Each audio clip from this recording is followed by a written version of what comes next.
Welcome, everyone. This is your host, Marie Antonette Waite, here at the International Wealth Builders Association. We are live on KCAA radio here on 1050 AM and 106.5 FM. We are also available on all streaming channels, including Roku TV, Amazon Fire TV, and Android. So check it out, International Wealth Builders Association radio talk show.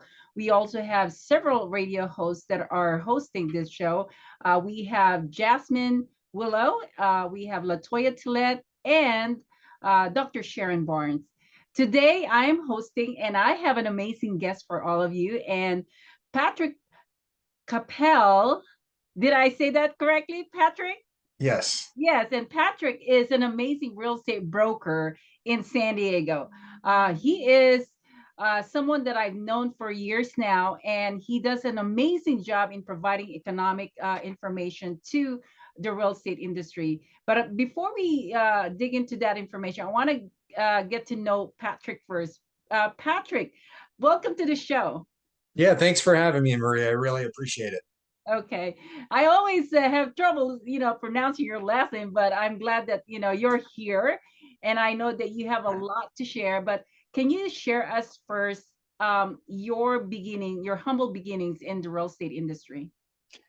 Yeah, so I grew up in the Midwest in a small town, about 4,000 people, 60 people in my graduating class, and just didn't have a lot as a kid growing up, but I had a good life. I had a great life, good parents. They were both high school teachers.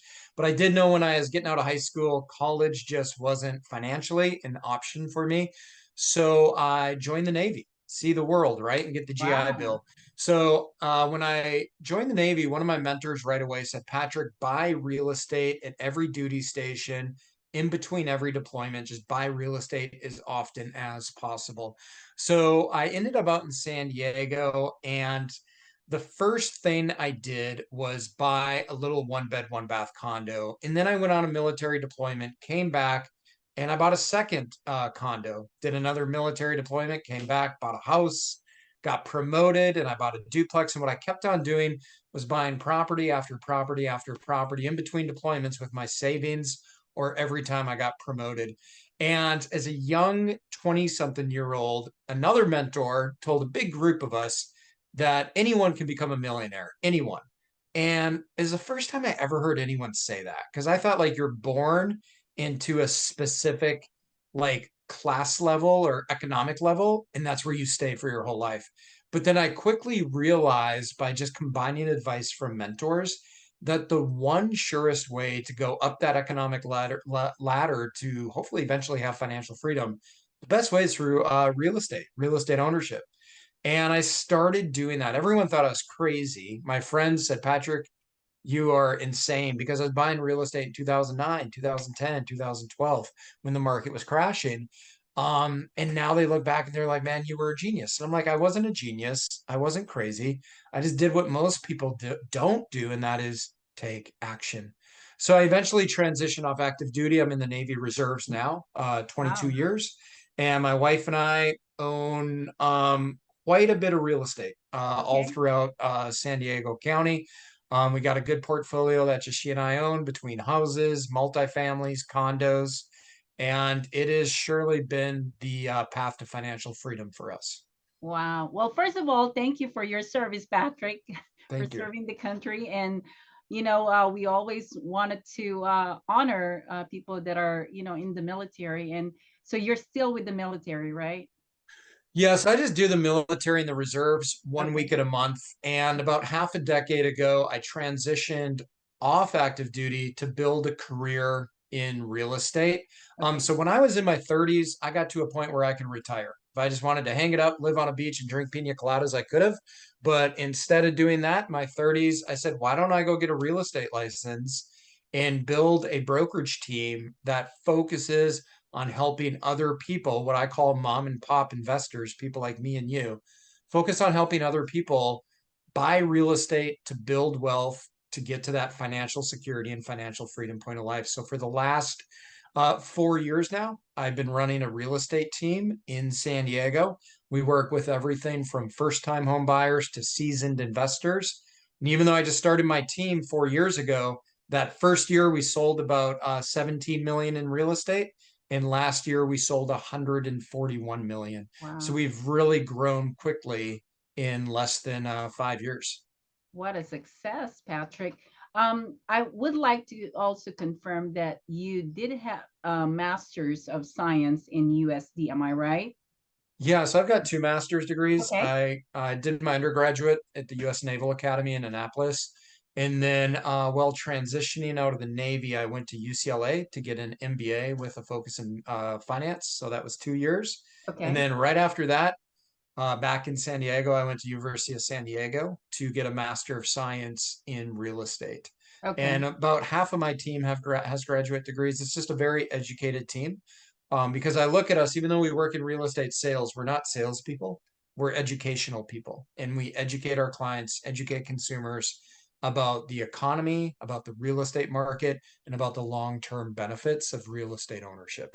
Okay. So with your master's in finance, Mhm. do you think that is a very critical information for people to really know when they're getting into real estate? Critical. No. Nice to have? Yes. So when I started buying real estate, Marie, I didn't know anything. I just knew here's the most important thing you can do in life. It's not know quantum physics, it's not to know complex finance. The most important thing you can do in life is know who to trust and Okay. then take action based on their advice. And when I was in my 20s, I didn't have master's degrees in real estate, finance, or any of that stuff. I was just a kid in his 20s, but I knew who to trust. And I had these mentors who said buy real estate. So, quite honestly, between you and me, the first 3 or 4 properties I bought, I didn't really know what I was doing, but I knew that I was taking the advice of mentors I trusted. Now, Okay. as I started buying a few properties, I started learning and knowing what I was doing, but I really didn't understand it. Like you can know something and not understand it. You can know what you're doing, but not understand the complex stuff behind the math and everything. It wasn't until I went and got those graduate degrees that not everyone needs to get. But once I got those, I was like, oh, this is why you become a multimillionaire by owning real estate. Um, but before then, I just knew you could build wealth through real estate. I Okay. didn't understand the complex math, the compound interest, appreciation, depreciation, tax write-off, bonus depreciation. Didn't understand all that stuff until I went and got an education in it. Okay. Um, but it works. Like So, Marie, you know, if you get in your car this morning, you start the engine, it will go forward. Do you know how an engine works? I don't know. I don't know how. I mean, I do to some degree, but you don't have to know how. You just got to do it. You got to get in the car, you got to drive and move forward. yes, I don't need to know all the engine parts. I can drive. I can drive Yeah, without yeah. knowing the parts. I see what you're saying. But I am so impressed with your knowledge in the economic forecasting because I've known you for years now, and you've always presented amazing information. And I really want to get more information on how you do this. But for our listeners, I think it's great that they get to know you, Patrick, because as far as what you just said, they need to know who to trust, right? Mhm. And they also need to know someone that has done it and has the educational background, which you do. You do have two degrees, and then you also have your own properties, and you've had some success in running your real estate brokerage. So I think it's amazing for people to get to know you and to be able to tap into your connection or to your service so they can get some good help in making decisions in real estate, Mhm. right? Yeah, and I've learned at the end of the day, you just got to be a good person. If you're a good person, and that's like half the battle, and then the other half is you got to be driven.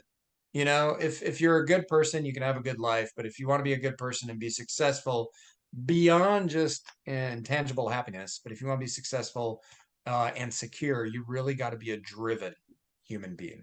Okay. Well, how Um, many real estate agents do you have in your brokerage right now? 12. So I got 12 in my team. Mhm. Okay, and 12. And how do you bring these people? I mean, do they have to have certain qualities in order for them to be a part of your brokerage?